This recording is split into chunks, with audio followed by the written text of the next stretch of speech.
Discussions with the Writer Fred special edition right here at Black Video Network in San Antonio, Texas. This is a special edition because I have with me a very special guest, Ms. Trish DeBerry, who's running for county judge. Thank you. Welcome to Discussions with the Writer I'm Fred. so glad to be here. Okay, Yes. and so tell my viewers about you, about your background. Oh goodness, it depends on how much time you have, Fred. But I will let you know, most importantly, a native San Antonian, born and raised here. My dad was in the Air Force, and I was born in Wilford Hall Hospital, the youngest of 6 children. I was the only one of the 6 that did not travel all across the country, so I was actually here in one place. And I have people that ask me all the time, they're like, so you never left San Antonio? Like, you went to school here, you went to college here, you worked here, like you didn't leave. And I'm like, they seem like they look at me perplexed, like it's a weird thing.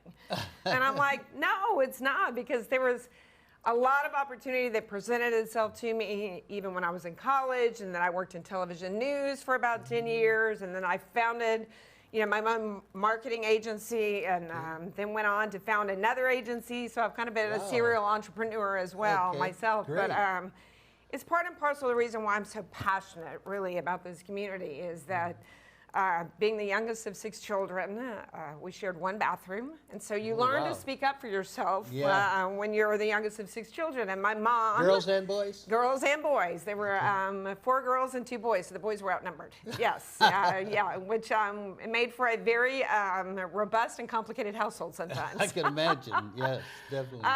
But my mom worked not too far from here, from the studio. She worked in civil service at Fort Sam Houston. Oh, okay. For a number of years. And then my dad, when he retired from the Air Force, worked out at the old Lone Star Brewery. So anyway, my roots run very, very deep here. I do. I have a lot of history here. A lot what of high history. school and what college did you say? So I went to Churchill High School. Back when there was no development out in that area of town whatsoever. I remember friends asking me, they're like, why are you moving to the boonies? Like, nobody's out there. But I mean, look at it now. I mean, you look at the developments that's occurred. When we look at how big the county has become, it's just been, crazy development. And then I was at UTSA for 2 years. Oh, were you? Yes. My mom, unfortunately, had to retire on a disability retirement due to back issues. And so I went to UTSA for 2 years so I could kind of save some money and figure out where I wanted to go and what we could afford to be able to do. And then I was said to go to UT, and then Trinity came forward with a partial scholarship opportunity. Great. So between the partial scholarship opportunity and the heavy student loans that I took out, which, by the way, I paid those back. I did. I paid mine too. Took me a long time to pay it back until I was probably 37 or 38 years old. But I got them paid back, and that's the most important thing. So. Well, I taught at UTSA. Oh, well, good. For years. Well, I love my time at department. UTSA. Yeah. When I was at UTSA, there were 3 buildings. Oh, okay. Yeah, I mean, as you know, it was a commuter campus. I worked part-time to be able to put my way through school. So, it wasn't a traditional college campus that we see there today with dormitories, a sports program. Everything. Did they have the downtown campus then? No, they did not. But I have such fond memories of my time at UTSA. I have professors that I'm still good friends with. One in particular, Mary Rao, who was a creative writing teacher. And so, really when I look at what's my wheelhouse, it's communications, it's writing, it's messaging, and so I could not have gotten a better education than at UTSA. So here we go. We're going to race it to the Roadrunners. You are really a native San Antonio. I am San Antonio, born and bred, and through and through. That's right. Yes. So let's get into some questioning, if you don't mind. No. I'll go right ahead. Bexar County is a very diverse county. Yes. You have everyone here. You have whites, blacks, Hispanics, Asians. You have everything. You have gays, you have straights, you have everything. Atheists, Christians, Baptists, the whole works in this county. It's one of the biggest in the state of Texas. So my first question to you, Trish, is how can you try as best you can to meet the needs all these diverse groups without harming one or the other? Great question, Fred. And so as we look at, and I've talked about it a lot, part and parcel of the reason that I'm running for Bexar County Judge is I feel like I have private sector experience. I'm the only candidate in this race, that's actually met a payroll. on the front of a paycheck and the back of a paycheck, had to meet escalating healthcare insurance premiums on a regular basis, had to sustain a business in good times and bad times. Those are very tough things to have to do. Right. Yeah. You know, but at the end of the day, I also told you, born and raised in this community and been here all my life, but we still have the same poverty rate today that we had in 1985. Something we are not doing right, whether that's job creation, whether that's workforce training, whether it's how we allocate resources to areas of this community that have been deprived, because let's face it, you know, we're working and we're talking right now very close to the Pearl, which has been a godsend to this community. We get worldwide visitors to the Pearl, but what has that done? It's contributed to gentrification issues, right? Right, exactly. Yeah. Yes. As we look at Denver Heights, as we look at Dignity Hill, when we look at property appraisals that have come through that are 28 to 35% increases, we're taxing people out of their homes. And so we'll talk a little bit more about appraisal reform and what we have to do at the state level, because that's really where it starts. However, what we can do at the county level is make sure that we are allocating resources so that things are so out of balance right now regarding where we're at in the haves and the have-nots, which is contributing to the poverty level that we have here today. We've got to be able to allocate the kind of resources that we need to be able to provide access and affordability regarding healthcare, which is a big issue for me. Yes. When I was on the court, Commissioner's Court in Precinct 3, I advocated for a merger between Metro Health of the city and UHS of the county. Because not only is it a great example of city-county consolidation, but we can scale impact in a way we have never scaled impact before. Because what did we see during COVID?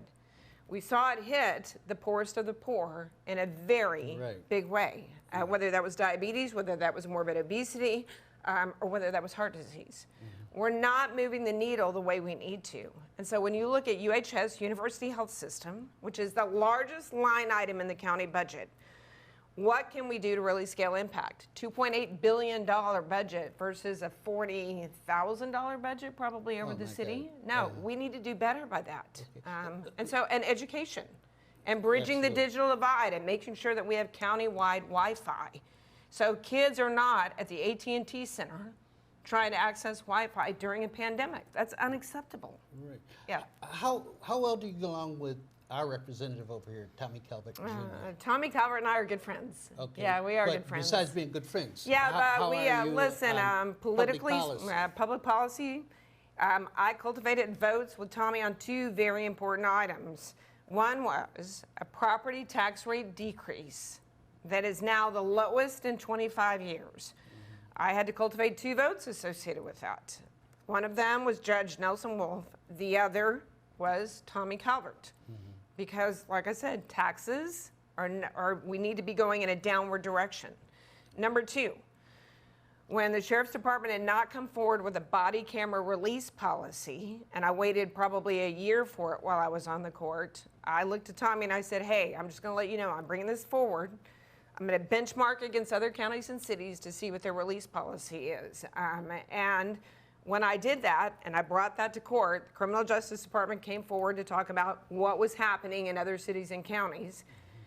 I was able to cultivate a vote because the sheriff then came forward and said, I would like a 30-day policy. And I said, nope, that's not enough. I mean, look, there's a reason why we're investing millions of dollars in body camera equipment. We've got to release the footage immediately. So Tommy sided with me as well as the judge regarding a 10-day turnaround policy, which is one of the strictest in the state of Texas. And so Tommy and I see eye to eye on a lot of things. There's as you well know, there's a large degree of poverty on this side of town. And those folks depend, for whatever reason, on government subsidies and assistance from the government. When you argued to cut taxes, and that's what my first question was about. Do you harm one group by helping another group? I don't think so at all. I know there was some criticism regarding that tax cut because that was a $1.8 million hit to the budget. And there were some arguments about the fact, oh, we're going to take money away from women's and children's programs. And I was like, nothing could be further from the truth. We have a lot of fat in this budget associated with the county. We can scrub that budget and we can find savings. For instance, We're expending $13 to $16 million in overtime every single year at the Bexar County Jail. If we cut that in half, or even a fourth of that, we'd be able to afford the hit to the county regarding the tax cut. Well, so we need to be looking at where the programs and where we need to allocate the resources, but we can afford to do it. I was going to bring that up. The officers down there have to work overtime. Yes. You have to pay them for overtime. Yes. If you take the overtime away, they're not going to work. Right. Isn't that going to create a danger to the community because we don't have the sufficient officers within the prison system to control it? So my point, Fred, was really we've got to look at bringing in what I would talk about jail administrators that really have a handle on what's going on and best practices really across the state of Texas. And jail overtime is a problem all over the state because we have jail overcrowding everywhere. However, I'll give you a recent example. There was a detention officer, female, who just got into a wreck, and they did not think she was going to be able to walk again because she had worked 3 overtime shifts at the Bexar County Jail and was too tired to even drive home. We can't continue to do that. I mean, what does that look like? It's about recruitment, how we're recruiting people to be able to work those shifts. It's about retention and how we retain people to be able to work those shifts. And what do we do to make sure that we're paying people enough to be able to do it? Well, is the negative, as you know, since the George Floyd and some other unfortunate incidents, the police are getting a bad rap. Do you think that's affecting people wanting to be recruited to be police officers or sheriff in the sheriff's I department? definitely think that that's a big part of it. I mean, look, I'm endorsed by the Deputy Sheriff's Association. I mean, despite the fact that I did my best to hold the jail overtime expenses accountable, hold the sheriff accountable when it came to body camera release policies, etc. The rank and the file knew that what I was doing. They knew that I was standing up for them, and I was trying to do things a little bit differently. Before we answer that question that you talked about directly, one of the things that I did as a county commissioner is I lobbied to try to get a jail consultant to come in and take a look at the jail and offer suggestions on what things could be done better. Because I don't think government has the answer to everything. I think it's good to be able to go outside and look what other people are doing, think from a best practices standpoint, because that's what I did in the private sector. You benchmark your strengths against others. But when we talk about like the recruitment retention, it's a tough thing right now because officers have been beat up. They don't feel appreciated. And so we've got to do a better job and make sure that we are standing up for law enforcement. That granted, and I think that there are law enforcement agencies that would tell you we can do things better. But we've got to make sure that we are standing up for first responders and law enforcement all the way. You know, when you say government's not the answer, you're hitting me in my heart because we've depended on government for civil rights, for voting rights, and during the 60s and 70s. And I don't see, and I respect your opinion, but I don't see private business having the interests of the public more so than the interests of their own private wealth. So let me clarify something for you. When I talk about government doesn't have the answer to everything, it doesn't mean that they're not doing some things well. They are.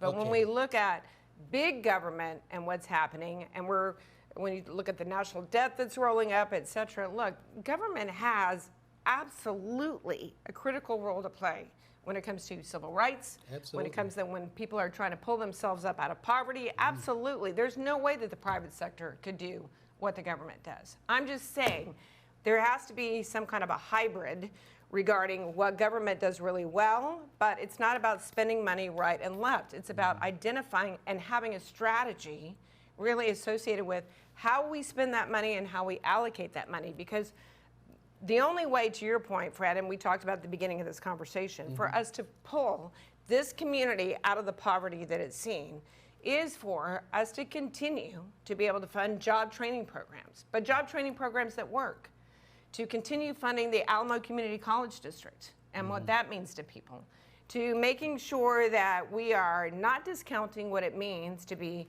a master plumber, a master electrician, a master welder, and what does that mean to people? Because those kind of apprenticeships are so important. So it's a combination of things. It's a combination of benchmarking against the private sector regarding what they're doing and how can we maybe adopt that into government, but not discounting the critical role that government plays, because it's a very critical role. All right. Yes. Okay. Thank you. We're going to Yes. take a break. We'll come back, and we'll continue our discussion with Ms. Trish DeBerry. I look forward to it. 2021 is complete. Good or bad, you made it through. The year of many firsts. It will not be easily forgotten. The Blackbook Yearbook will help you capsule the year that was 2021. Own your part of history. Get your yearbook today at blacksinsanantonio.com. For the latest news and community activities, visit our companion site, blackvideonews.com, celebrating over 10 years of documenting the community.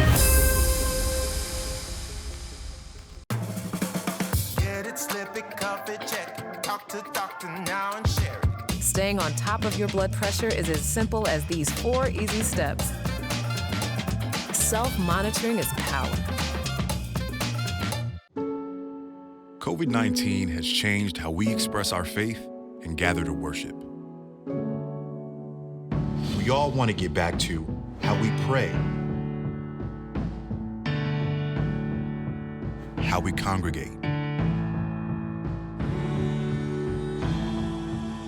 how we lift our voices in praise.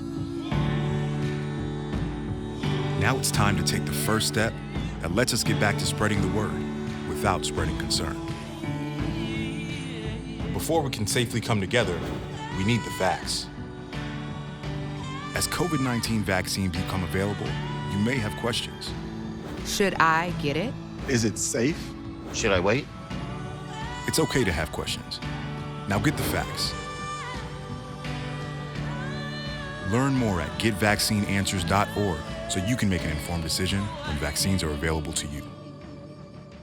Back to discussions with the writer Fred, a very special edition with Miss Trish DeBerry. And again, I want to thank you for being a guest here at Black Video Network. Thank you for having me. So let's get right back to it. Okay? Sure. There's been a feud, and it's been public, between you and our head of the Sheriff's Department, Salazar. In fact, some nut went on there on the website and called you a garbage politician, which that kind of nonsense on either side is not called for. That's what causes our problem. Exactly. Because we know, looking at you, there's nothing garbage about you at all. Thank you, Fred. Thank you. So, but let's talk about if and when you're elected, you're going to have to get along with the sheriff.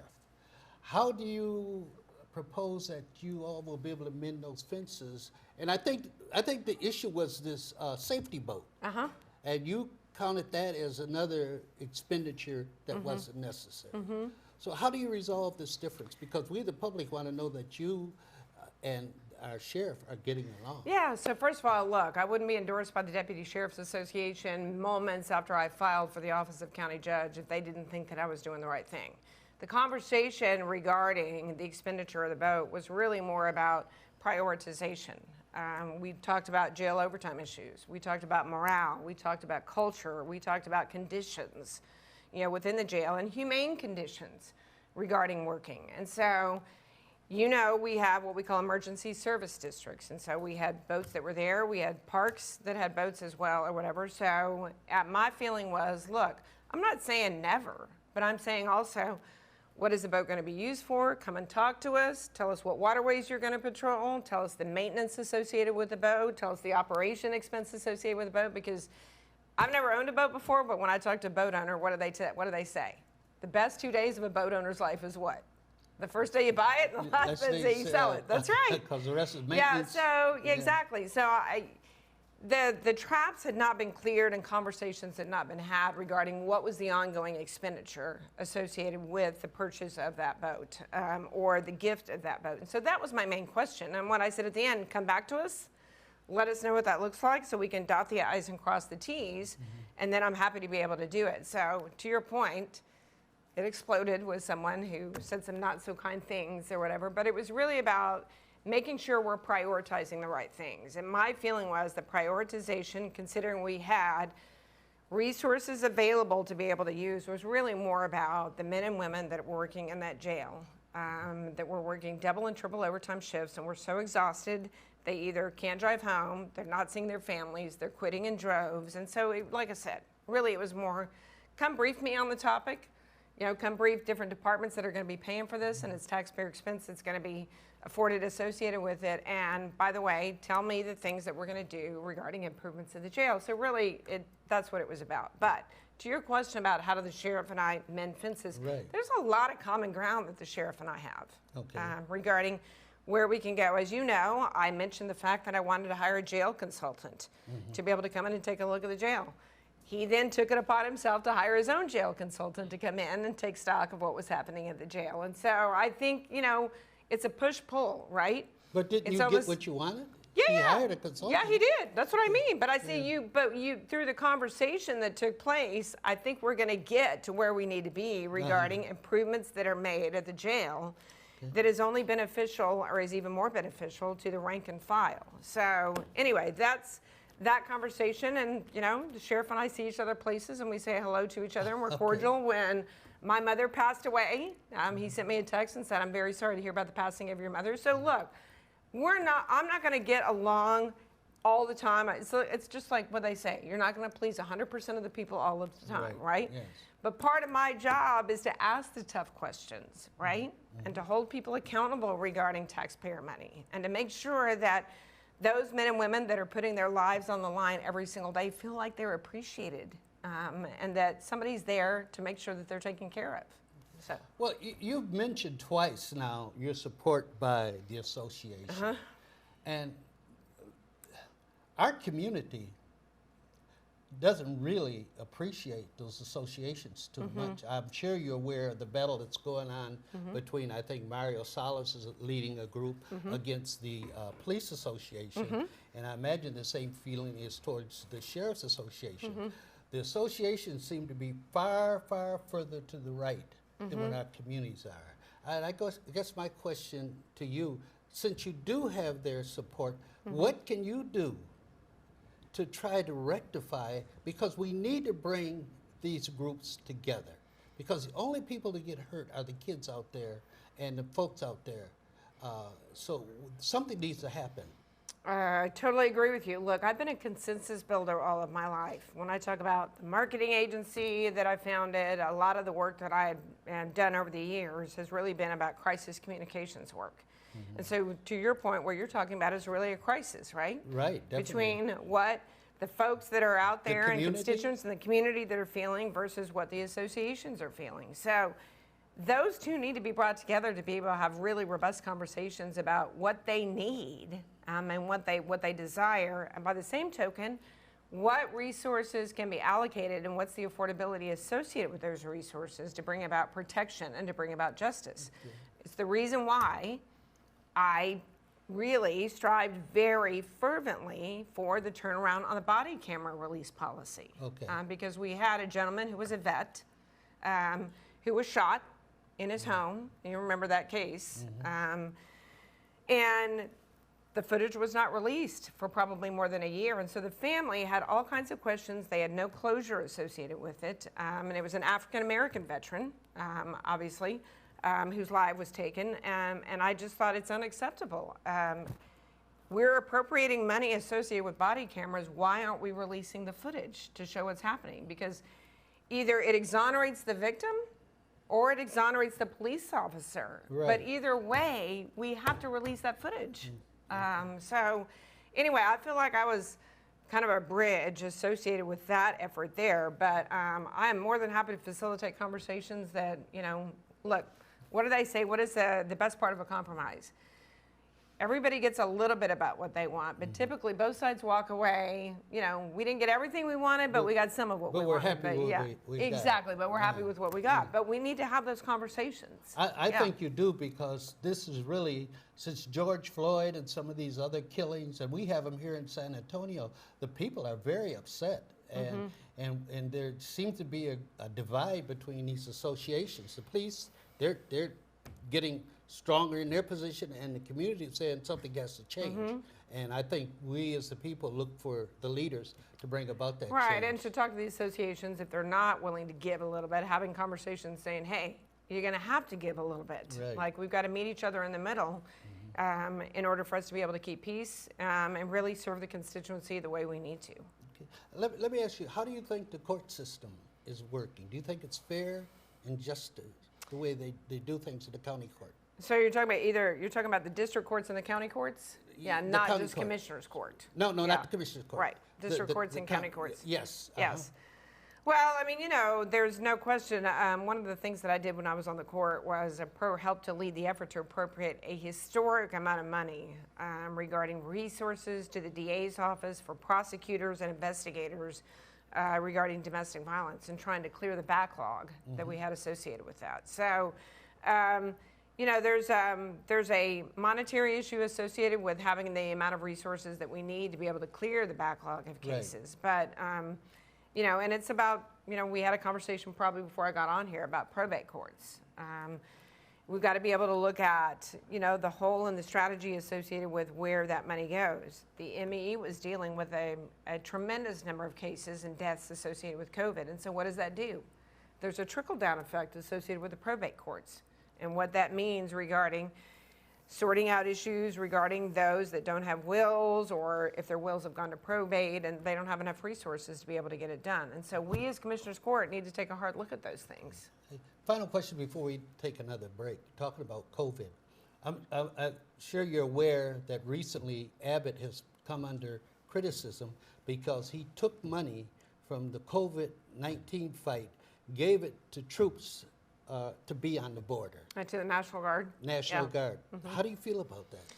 Well, look, I'm not the governor, but certainly we've got to take a very hard look and appropriating resources. The border issue, and I'm sure that he did what he felt like he had to do because the border issue is out of control right now. So is COVID. Yeah, well, exactly, but we've got to figure out how do we divide and conquer, the resources associated with that. So you mentioned earlier that minority groups, blacks, Hispanics, right, are the biggest victims of COVID. Right. So he takes from them to give to the border to appease people who think all these immigrants are killers and everything. Right.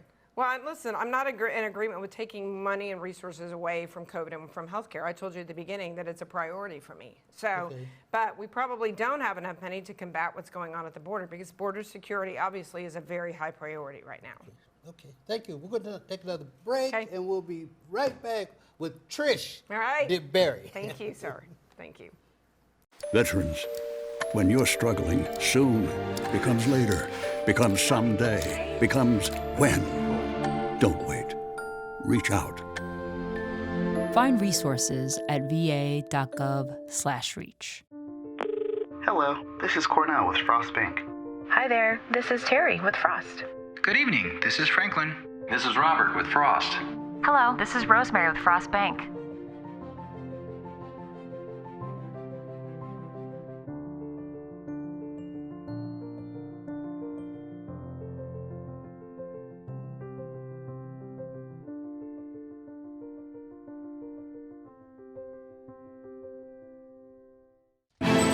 Nothing to do this week? Don't miss another event.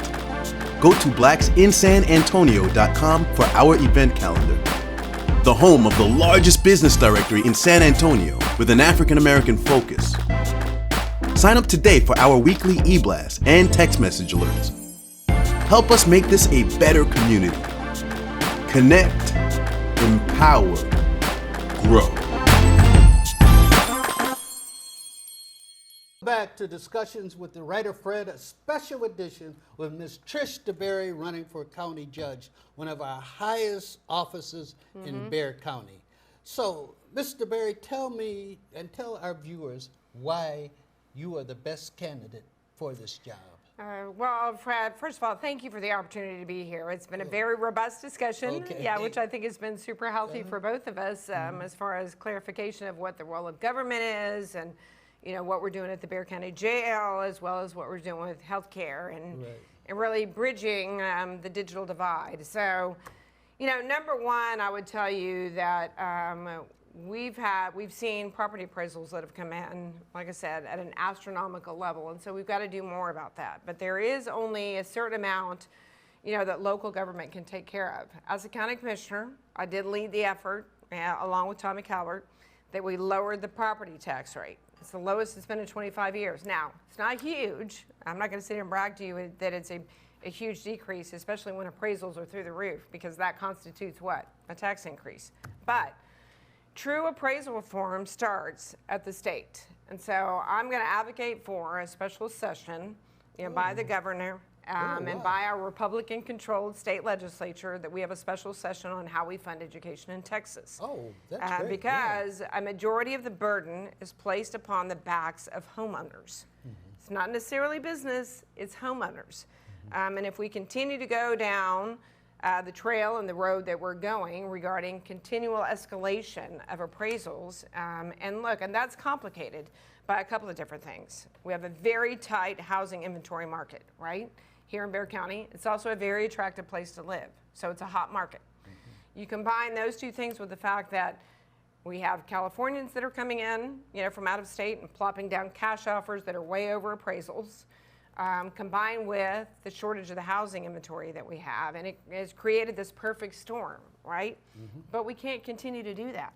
And we can't continue to tax people out of their homes. Back to the beginning of the conversation that I had regarding gentrification and redevelopment and taxes going up, and what do? We're doing what we can at a local level, but we have to demand change at the state. And so I'm willing to lead that effort as county judge, because you can use it as a bully pulpit. And I think probably you've seen from this conversation that I've had in this chair with you, Fred, I don't back down very easily. No, so not at all. yeah, That's good. And so I will continue to advocate for the taxpayer and for true appraisal reform at the state level. Number 2, we talked a little bit about healthcare and what that means to this community, and access and affordability, and making sure that we're doing the right thing by people, and whether that's some kind of a merger of efforts between Metro Health and between University Health System at the county.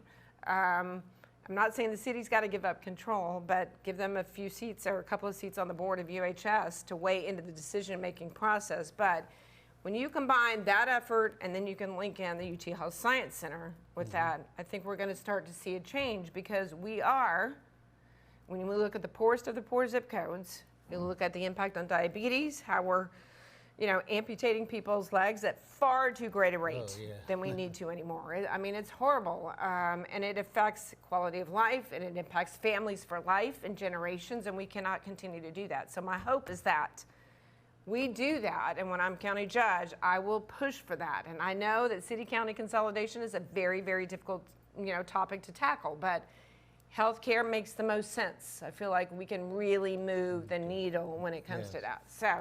Thirdly, when we look at, and really all of these things are important, but domestic violence is a scourge upon this community, and we have got to do more. And it is generational, and it's cyclical. And so when I talked about when I was on the court leading the effort to appropriate a historic amount of money, millions of dollars to hire more investigators and prosecutors to make sure that we're moving the backlog, because women and children do not need to be living in jeopardy in this community any longer.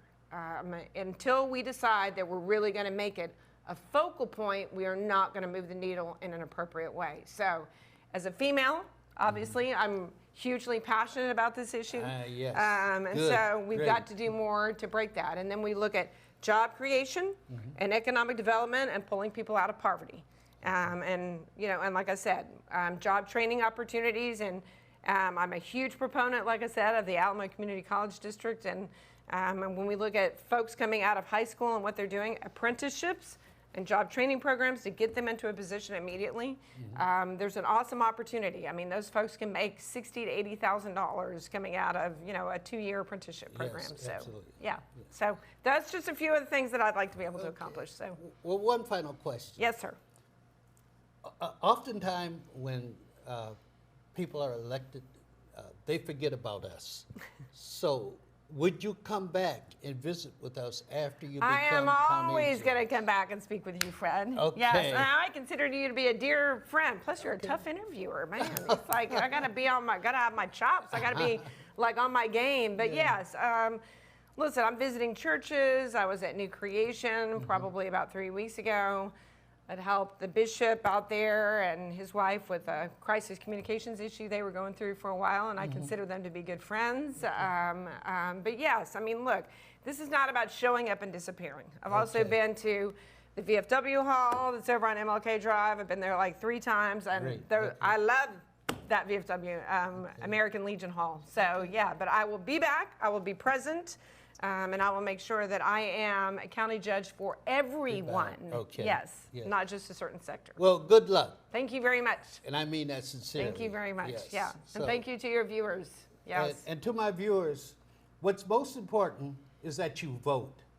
Because if you don't vote, you don't count. So I'll be seeing you soon with more interviews. This is Fred Williams, Discussion with the Writer Fred, telling our story our way.